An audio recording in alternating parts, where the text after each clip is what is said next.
Hai, Assalamualaikum warahmatullahi wabarakatuh dan salam sejahtera buat semua adik-adik cikgu yang sedang menonton video Cikgu Nur TV.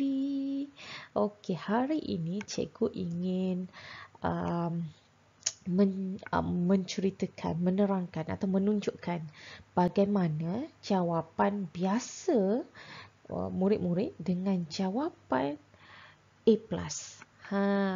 Okey, jom kita tengok. Okey, soalan yang pertama. Teng-tereng. Okey, terangkan maksud guna tenaga. 2 markah. Okey, terangkan maksud guna tenaga 2 markah. So, seperti mana yang cikgu dah terangkan dalam video-video cikgu sebelum ini. Okey, untuk menjawab soalan kertas 2, kita fokuskan kepada kata tugas. So, untuk soalan ini, kata tugasnya adalah terangkan. Jadi, anda perlu berikan fakta dan huraian. Okey. Guna tenaga ini adalah maklumat yang kita cari. Okey, macam mana normal student ni jawab? Okey, maksud guna tenaga ialah tenaga buruh yang terlibat dalam kegiatan ekonomi untuk menghasilkan barang dan perkhidmatan. Okey, macam mana pula jawapan untuk A+ student? Maksud guna tenaga ialah tenaga buruh yang terlibat dalam kegiatan ekonomi untuk menghasilkan barang dan perkhidmatan. Guna tenaga ini termasuklah jumlah tenaga buruh yang digunakan secara produktif dalam mengeluarkan output negara. Okey, kita tengok perbezaan markahnya. Untuk normal student, dia hanya dapat 1 markah sahaja. Untuk A+ student juga, A+ student pula dia dapat 1 markah untuk fakta ini, maksud ini, dan 1 markah lagi untuk huraian. Jadi dapatlah 2 markah. Okey, nampak tak perbezaannya? Okey, kita tengok soalan lain pula. Secara umumnya, negara yang mempunyai jumlah penganggur yang banyak akan menyebabkan kadar jenayah meningkat dalam negara. Bagaimanakah kerajaan menangani masalah pengangguran itu? 8 markah. Okey, kita tengok. Ini adalah ayat pelengkap soalan je lah. Dia punya orang kata mukadimah. Mukadimah. Okey. Untuk kata tugas bagaimanakah kita perlu berikan cara bagaimana untuk kita menyelesaikan masalah itu dan huraikan kepada cara tersebut. Ini yang kita nak cari, menangani masalah pengangguran. Bagaimana menangani masalah pengangguran. Okey, biasanya student dia akan jawab macam ni. Alright. Peranan kerajaan menangani masalah pengangguran ialah, okey, bagus dah ada kepala ayat. Okey, dijawab macam ni saja. Yang pertama, mempelbagaikan jenis perniagaan, mewujudkan peluang perniagaan dan pekerjaan, meningkatkan taraf hidup masyarakat, menyediakan peluang pendidikan, kemahiran. Okey, kalau kita tengok, dia hanya bagi cara sahaja tapi dia tak huraikan cara tersebut. Adik-adik, tengok ini. Markah dia adalah 8 markah. Kalau awak jawab macam ni, mustahil lah untuk dapat 8 markah. Jadi, berapa je markah yang dia dapat? 4 markah saja untuk markah cara. Markah huraian dia tidak dapat. Kita tengok A+ student jawab.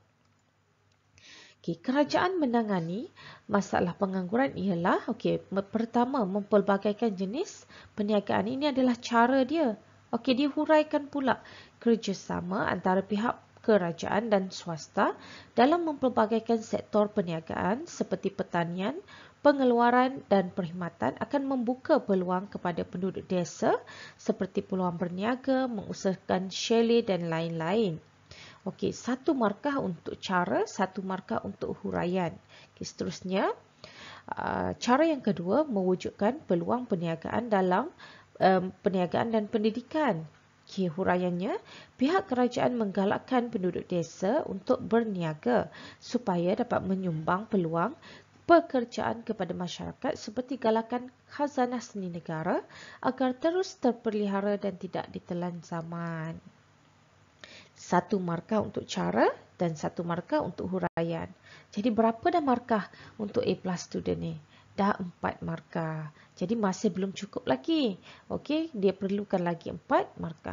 Jadi dia bagi lagi cara yang ketiga, iaitu meningkatkan taraf hidup penduduk. Okey, huraiannya, pendapatan negara akan dapat ditingkatkan melalui kutipan cukai yang dilaksanakan dan akan digunakan untuk memberi pulangan balik kepada masyarakat dalam bentuk pembayar gaji, kaki tangan awam, membina kemudahan awam seperti sekolah, rumah mampu milik, hospital dan sebagainya.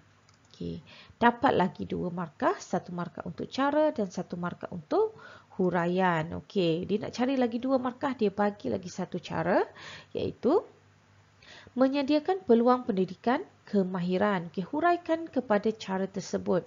Bagi menyiapkan buruh yang berpengetahuan dan berkemahiran, kerajaan perlu menyediakan kaedah pembelajaran kepada masyarakat bermula daripada bangku sekolah sehingga peringkat lebih tinggi bagi membantu mendapatkan pekerjaan dan peluang perniagaan. Okey, dapat lagi 2 markah. Jadi student A+ ni dapat berapa markah? 8 markah. Nampak tak perbezaan bagaimana kita biasanya kita jawab dengan bagaimana untuk kita dapat A+, cara jawapan untuk dapat A+. Alright? Okay, soalan seterusnya kita tengok gambar ni cikgu ambil daripada sebuah buku rujukan. Okey, buku rujukan penerbitan Pelangi. Okey. So, gambar menunjukkan perbualan antara 2 orang suri rumah tangga di sebuah pasaraya. Ni Cik Kiah ni dia kata, keseluruhan harga barang di pasaraya ini telah meningkat. Okay, Cik Joyah pula jawab, bukan pasaraya ini sahaja, pasaraya di seluruh negara juga sama. Harga barang telah meningkat secara berterusan semenjelaskan. Apakah ini kita perlu berikan fakta. Okey, ini adalah maklumat yang perlu kita cari, kesan masalah ekonomi. Tapi dia ada lagi satu lagi kata tugas, iaitu jelaskan. Maksudnya dalam satu soalan ini ada 2 kata tugas. Satu kata tugas apakah dan satu lagi kata tugas jelaskan. Okey, maksudnya kita perlu berikan huraian. Okey, markah dia 6 markah. Okey, kita tengok biasanya student jawab. Okey, kesan masalah ekonomi tersebut terhadap rakyat sesebuah negara ialah meningkatkan kos sara hidup, mengurangkan taraf hidup masyarakat, pengurangan pendapatan. Benar. Markah dia berapa? 3 markah sahaja. Kerana apa? Kerana dia hanya jawab kata tugas apakah sahaja. Dia tak jawab kata tugas jelaskan. Bila ada kata tugas jelaskan, kita perlu berikan huraian. Okey, maksudnya kita kena huraikan setiap fakta ini. Okey, kita tengok student A+ jawab ya. Okey, yang ini apa pula? Dikhawatiri markah akan ditolak kerana tidak kaitkan dengan situasi. Okey, kerana apa? Kalau berdasarkan situasi dalam soalan ini, kita tahu ini adalah situasi inflasi. Okay, ini adalah situasi inflasi. Jadi bila kita dah tahu situasi ini adalah situasi inflasi, jadi bila kita tulis kepala ayat tu, kita tulis terus. Kesan inflasi terhadap rakyat sesebuah negara ialah, faham tak? Maksudnya masalah ekonomi tersebut ni, kita tukar kepada masalah sebenar. Apa dia? Inflasi. Jadi kesan inflasi terhadap rakyat sesebuah negara ialah, okey, sebab kadang-kadang kita takut markah dia dah dapat 3 markah dah ni, tapi ditolak 1 markah sebab dia punya jawapan ini tidak mengaitkan dengan soalan. Takut jugalah kan. Jadi kalau kita dah tahu dah apa punca dia, apa masalah dia dalam gambar ni, kita terus tulis dalam tu. A+ student jawab, dia dah tulis dekat sini. Kesan inflasi terhadap rakyat sesebuah negara ialah, okey, faham tak? Okay, alright. So, meningkatkan kos sara hidup. Ini adalah fakta. Ini adalah kata tugas yang pertama. Apakah dia jawab? Sekarang kata tugas yang kedua, jelaskan ini dia huraikan pula. Okay, kenaikan barang secara berterusan menyebabkan masyarakat perlu membayar harga barang melebihi pendapatan yang akan memberi kesan kesan buruk terhadap kos sara hidup mereka. Okay. Nampak kepala ayat ni dia mengaitkan dengan situasi. Alright. Jadi dapat 2 markah dekat sini. Markah 6 markah, jadi diperlukan lagi 4 markah. Okey. So, seterusnya mengurangkan taraf hidup masyarakat. Dihuraikan. Kenaikan harga barang menyebabkan rakyat terpaksa berjimat cermat dan berbelanja mengikut ala kadar sekaligus mengurangkan taraf hidup mereka. Okey.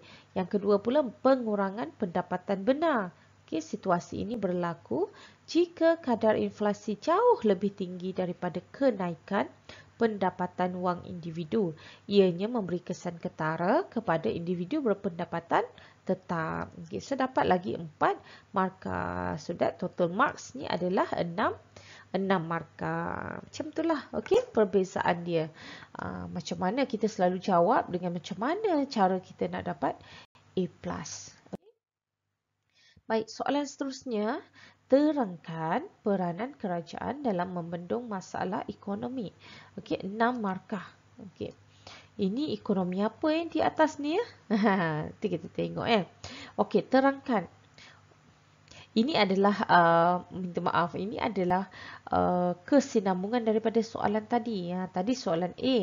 Okey, yang inflasi tadi tu soalan A, sekarang soalan B. Okey, jadi terangkan peranan kerajaan dalam membendung masalah ekonomi di atas. Maksudnya nak terangkan peranan kerajaan dalam membendung masalah inflasi lah. Okey. So, dekat sini terangkan ini adalah kata tugasnya. Kita perlu berikan fakta dan huraian. Okey. Dan peranan kerajaan ni maklumat yang kita cari. Okey, markah 6 markah. Okey. Adik-adik, cikgu selalu kata, okey, walau macam mana cara sekalipun anda perlu tengok kepada markah. Okey, kalau 6 markah dekat sini, maksudnya berapa fakta kita perlu beri? 3 fakta dan 3 huraian. Kalau 4 markah sahaja, 2 fakta, 2 huraian. Kalau 8 markah, 4 fakta, 4 huraian. Okey, jadi tengok kepada markah. Kalau dia dah bagi siap-siap tak apa. Kalau dia bagi terangkan 3 peranan kerajaan. Jadi kita tak payah fikir dah. Dia dah bagi tahu dekat soalan ni nak 3. Tapi kalau dia tak bagi macam soalan ni, kita tengok kepada markah Okey, normal studentnya dia akan jawab macam ni. Peranan kerajaan dalam membendung masalah ekonomi di atas ialah meningkatkan kadar faedah, melaksanakan dasar kerajaan. Tengok dekat sini. Dikuatiri markah akan ditolak kerana tidak kaitkan dengan situasi. So, kita dah tahu dah masalah dia adalah masalah inflasi. So, tulis istilah inflasi. Dia dapat 2 markah sahaja.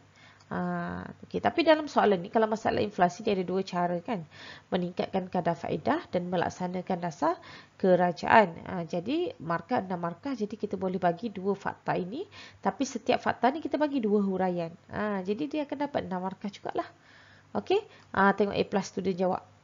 Okey. Peranan kerajaan dalam membendung inflasi ialah meningkatkan kadar faedah. Okey, untuk fakta yang pertama ini, dia bagi 2 huraian. Okey, dia bagi 2 huraian sebab nak dapatkan 6 markah ni Okey, pihak kerajaan akan melaksanakan pengurangan tekanan permintaan terhadap barang dan menawarkan kadar faedah simpanan yang tinggi. Okey, yang kedua, dengan cara ini ia menggalakkan masyarakat untuk menyimpan wang sekaligus mengurangkan permintaan terhadap barangan agar harga tidak naik secara berterusan. Okey. Nampak dia kaitkan dengan situasi. Jadi dia dapat 3 markah dah. Ini untuk fakta yang pertama ni dah 3 markah. Okey. Fakta yang kedua pula melaksanakan dasar kerajaan. Okey, pihak kerajaan akan menggubal dasar-dasar yang dapat mengekalkan kestabilan dan keharmonian penduduk dalam memenuhi keperluan dan kehendak mereka. Okey, kemudian pihak kerajaan perlu menggalakkan masyarakat untuk membeli barang buatan tempatan. So, 3 lagi markah. Dapatlah 6 markah. Okey. Alright. So, cikgu rasa itu sahaja. Okey, 4 soalan yang cikgu nak bagi dalam video kali ni. Okey, nanti cikgu akan buat lagi version 2. Okey, normal dengan A+ student dalam video yang seterusnya. Okey, itu sahaja. Bye. Cikgu harap ianya dapat membantu anda. Okey. Bye. Okey, Assalamualaikum.